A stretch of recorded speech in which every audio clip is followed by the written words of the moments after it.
दोस्तों स्वागत है आपका मिश्रा जी की क्लासेस में। मैं हूं आदिल अंसारी। आज मैं आपके लिए फिजिक्स का जो दूसरा चैप्टर है सदिश एवं अदिश राशियाँ, उसके जो महत्वपूर्ण क्वेश्चन है उसे लेकर आया हूं।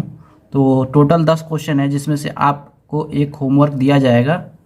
और सबसे पहले हम थ्योरी क्वेश्चन को देखेंगे, उसके बाद न्यूमेरिकल क्वेश्चन को देखेंगे। तो सबसे पहले हम तीसरे क्वेश्चन की तरफ देखते हैं। तो तीसरा क्वेश्चन क्या है? सदिश राशि है। तो आप बताएंगे, अगर आपको क्वेश्चन का आंसर आता है तो आप वीडियो पॉज करके उसके आंसर कमेंट बॉक्स में लिख दीजिए। तो चलिए, सदिश राशि है दूरी, चाल, वेग और द्रव्यमान। तो आपको पता है कि वेग एक सदिश राशि है, तो सी आंसर करेक्ट हो जाएगा। तो चलिए पांचवें क्वेश्चन की तरफ। निम्न में से कौन अदिश राशि है? तो दोस्तों आपको अदिश राशि बताना है। तो बल एक सदिश राशि है, वेग भी सदिश राशि है, और विस्थापन ये भी सदिश राशि है। तो दोस्तों सही आंसर हो जाएगा डी।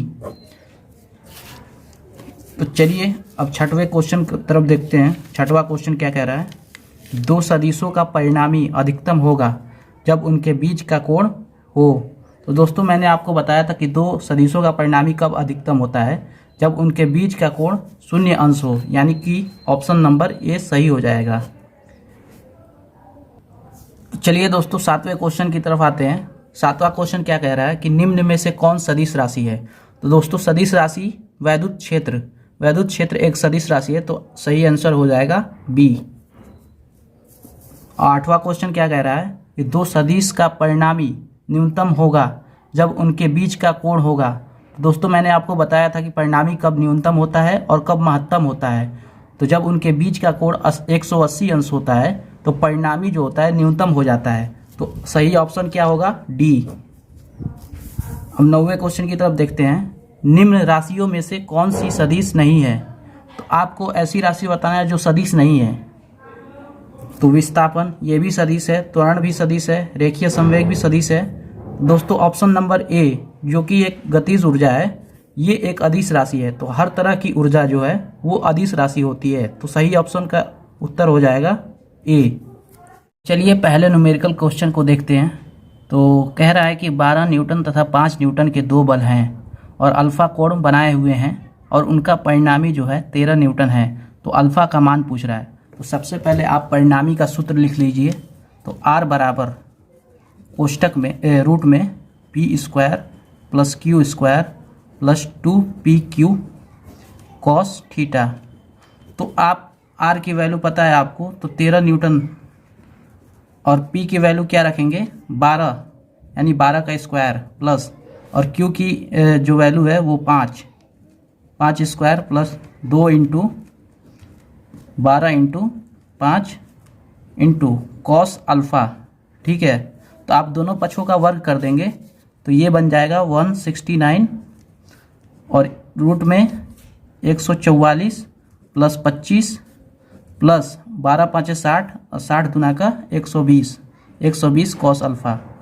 तो दोस्तों यहाँ पर रूट हट जाएगा क्योंकि हम लोगों ने वर्ग किया है, तो रूट को हटा लेंगे। 169 144 प्लस 25 प्लस 120 कॉस अल्फ़ा।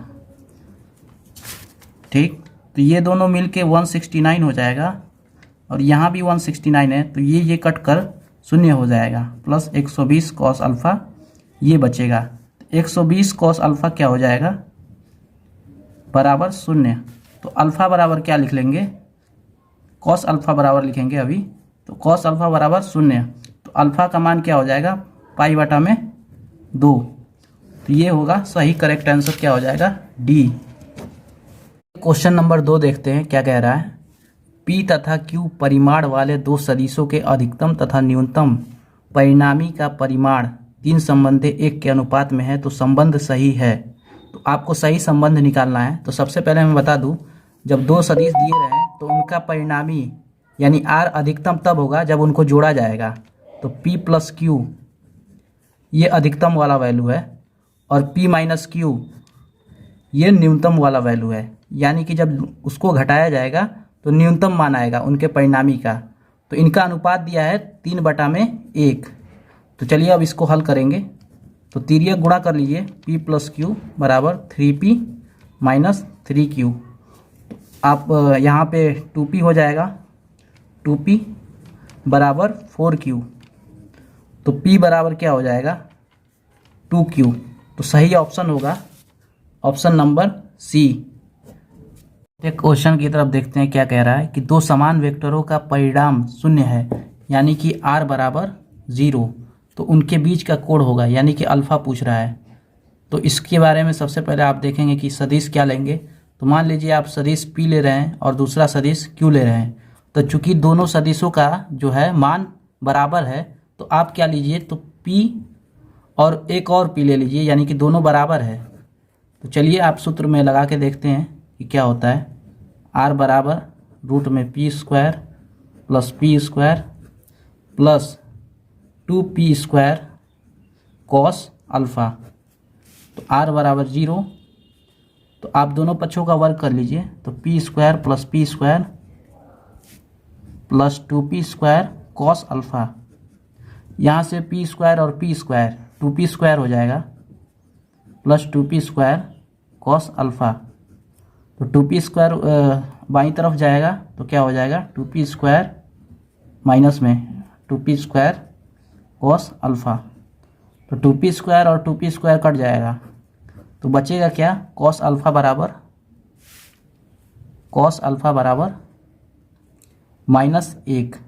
तो अल्फ़ा का मान आप निकाल लेंगे, तो कॉस 180 अंश का मान होता है -1, तो अल्फ़ा बराबर हो जाएगा 180 अंश। तो सही उत्तर देखेंगे, सही उत्तर बी हो जाएगा। चलिए 10वें क्वेश्चन की तरफ देखते हैं। 10वां क्वेश्चन मैंने आप लोगों के लिए होमवर्क के लिए दिया है, तो यदि आपको क्वेश्चन समझ में आता हो तो आप इसे घर पर ज़रूर ट्राई कीजिए और आंसर आ जाए तो कमेंट बॉक्स में लिख दीजिएगा। अगर आपको वीडियो अच्छी लगी है तो वीडियो को लाइक कर दीजिए और चैनल को सब्सक्राइब कर लीजिए। जल्द ही हम लोग आपके लिए मैथ का भी सेशन लाएंगे, तो बने रहिएगा हमारे साथ और ज़्यादा से ज़्यादा लोगों को शेयर कर दीजिए वीडियो, ताकि वो भी अपनी तैयारी को आगे बढ़ा सके। तो आज के लिए इतना ही, धन्यवाद।